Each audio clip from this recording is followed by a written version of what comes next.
Hola, ¿cómo están? Bueno, hoy está siendo una tarde más o menos agradable, una tarde que pues me hace acordar de ciertas cosas que pues chéveres que uno a veces vive y que en su momento no tienen importancia, pero que ahora son chéveres. Es bueno recordarlas. Me hace acordar de eh, cuando yo era niño, ¿sí? Hace muchos, muchos años. Estamos hablando por allá del año 77, 78, bastante tiempo, ¿no?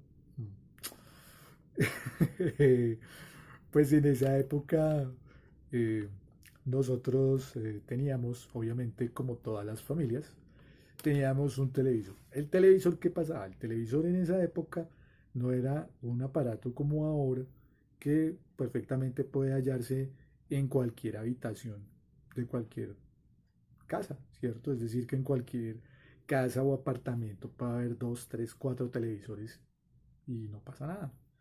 En esa época era diferente. En esa época solamente había un televisor y generalmente ese televisor estaba en la sala. En otras casas, donde había, ¿sí? Había generalmente un televisor en la sala y otro televisor en la alcoba de los papás, pero esa no era mi caso. Solamente había un televisor porque mi padre decía que la televisión era educativa, ¿sí? Que debía cumplir es que la televisión cumple una función social que es la de educar. En esa época entonces como que se seguía al pie de la letra ese tipo de mandato porque estaban tres canales nada más. No había canales privados, sino tres canales públicos donde presentaban espacios, ¿sí? Programas. ¿Cuál era la ventaja? Que dos de ellos eran comerciales, es decir, que eran noticieros, novelas, series, monitos animados, etcétera. Y uno era educativo.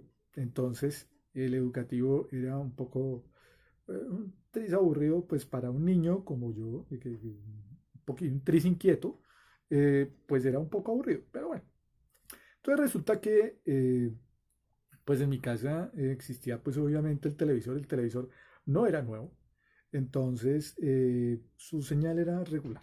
¿Sí? De las cosas que más me hace acordar eso es, por ejemplo, los días miércoles a las 8 de la noche. Terminábamos de comer y pasábamos a la sala a ver lo que hubiera, ¿sí? Es decir, el programa o la serie, generalmente daban películas, ¿sí? Pero yo me acordaba de los miércoles porque era el día de mi programa favorito. Se llamaba El Hombre Nuclear.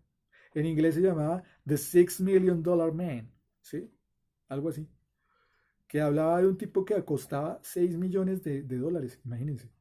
¿Y qué pasaba con el tipo? Era un piloto que va y se estrella en un avión, empieza a hacer la prueba y va y se destrompa ya, ¡pum!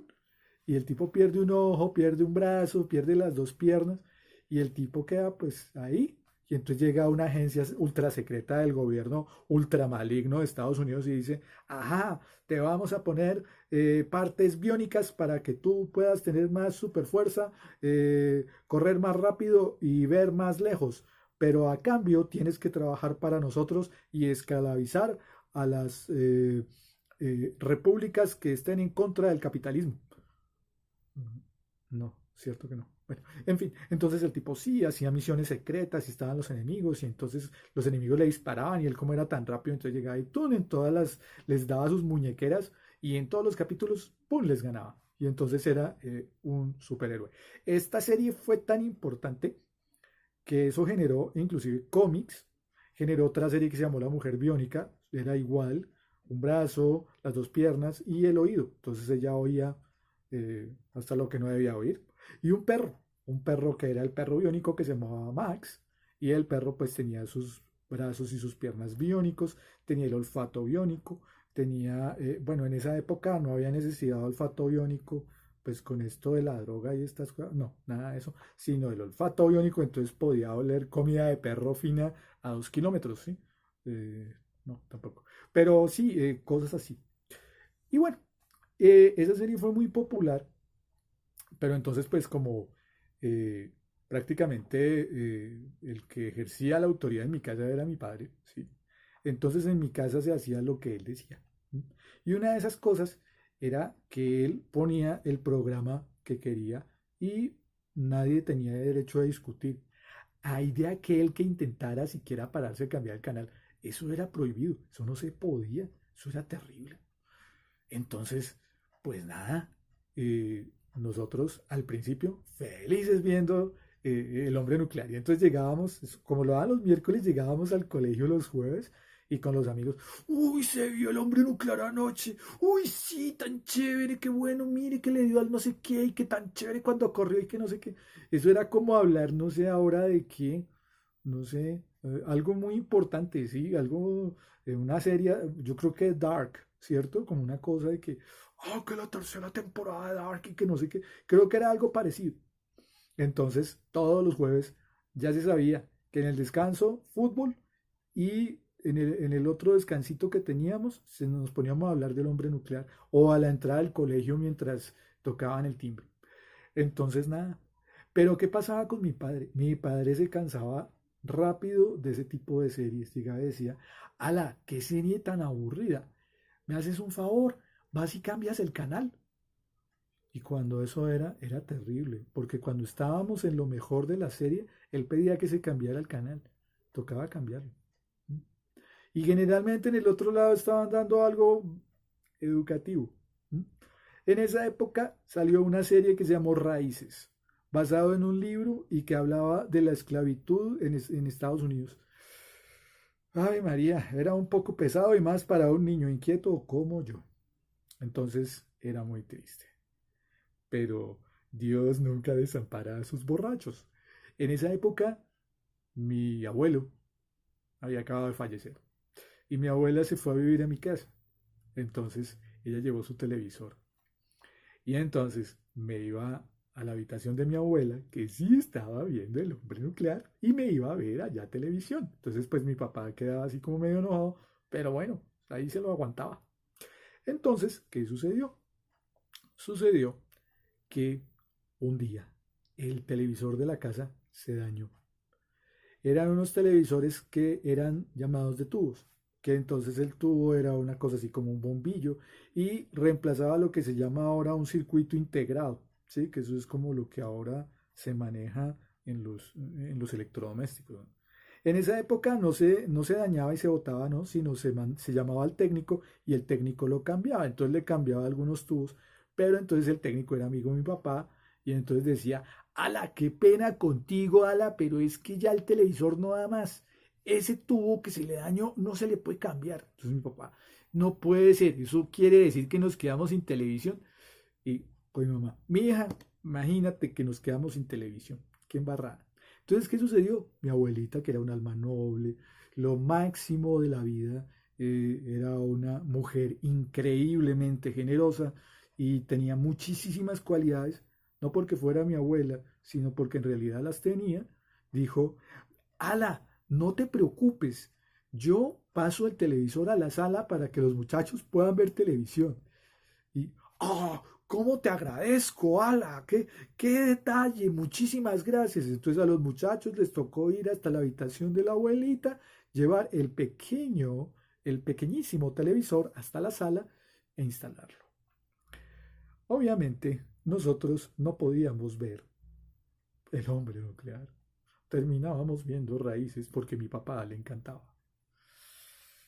Por diferentes circunstancias, mi abuela se marchó de mi casa, se llevó su televisor y nosotros quedamos a la deriva, sin televisor. Entonces mi padre nos decía, es que ustedes tienen que leer. Mire, en la biblioteca hay muchos libros, allá hay cosas maravillosas. Y sí, tenía razón, claro. Ahí se me despertó un poquito el amor por la lectura, sí. Pero eso es otra historia. Hasta que un día llegó y le dijo a mi mamá, ala, es que imagínate que un pisco pasó por la oficina ofreciendo electrodomésticos. Y entonces yo decidí comprar el televisor, ala. Me lo deja a crédito, me lo deja muchas facilidades, entonces aprovecho para comprarlo. Mi mamá, ay, maravilloso, qué bueno, siquiera los muchachos se pueden distraer porque miren que a los muchachos les falta mucho la televisión, les hace muchísima falta. Yo no creo que eso sea así, decía mi padre, pero bueno, mi papá lo compró y era un televisor nuevecito. tenía unas patas muy bonitas, una caja estilo imitando madera, muy chévere. Y el sábado siguiente tocaba instalar la antena, que eso era un acto de equilibrismo suicida, ¿sí? Tocaba subirse hasta el techo de la casa y ahí desarrollé mi mayor fobia, la fobia a las alturas. Eso no lo he podido superar. Pero entonces allá se instalaba la antena, se conectaba y se podía gastar toda la mañana moviendo la antena para ver si cogía la señal, ¿sí? ¿Sí? Hasta que al fin, ¿pero qué pasaba? No quedaba nunca bien. No es como ahora que simplemente es llegar y coger en un enchufe, poner un cable y estuvo. No, en esa época era supremamente complicado. La dinámica de la televisión siguió y absolutamente igual, sí, es decir, que nosotros mirábamos televisión y que todo el cuento y que todo bien, pero no lo que queríamos generalmente. Cuando llegó el televisor, un día le dijimos a mi padre, papá, ¿no podemos ver acaso hoy el hombre nuclear? Está bien, Ala, cambia un momentico a ver si lo están dando. Y se cambió y resulta que en esa época no volvieron a dar el hombre nuclear. No sabemos qué fue el hombre nuclear. No sabemos qué pasó con la mujer biónica. ¿Sería que el hombre nuclear y la mujer biónica se casaron? ¿Sería que adoptaron a Max? ¿Sería que tuvieron pequeños hijos biónicos? Eso nunca lo sabremos. Jamás. Porque se acabó y se acabó. Pocos días después, mi mejor amigo, mi vecino, ¿sí? Su familia fue la primera que tuvo televisión en color en mi cuadra. El señor viajó a Panamá y compró televisión en color y Betamax. En esa época, en Colombia, no había televisión en color. Entonces, era lo mismo, ¿sí? Se veía más clarito, pero en blanco y negro. Pero el señor, muy pilo, compró una cosa que se llamaba Betamax y era donde se podían ver películas. Y el señor nos invitó una noche a palomitas de maíz, Coca-Cola y a ver una película del oeste. Mala con ganas, pero mala la película. Pero ahí fue la primera vez que yo vi una imagen en televisión en color, eso parece el cine. Pero señoras y señores, la televisión en color en Colombia y en mi casa es otra historia. Y de esa hablaremos después. Muchísimas gracias, muy amables. Esta fue la historia de Pacho versus la televisión en la casa cuando era niño. Muchísimas gracias. Cuídense mucho.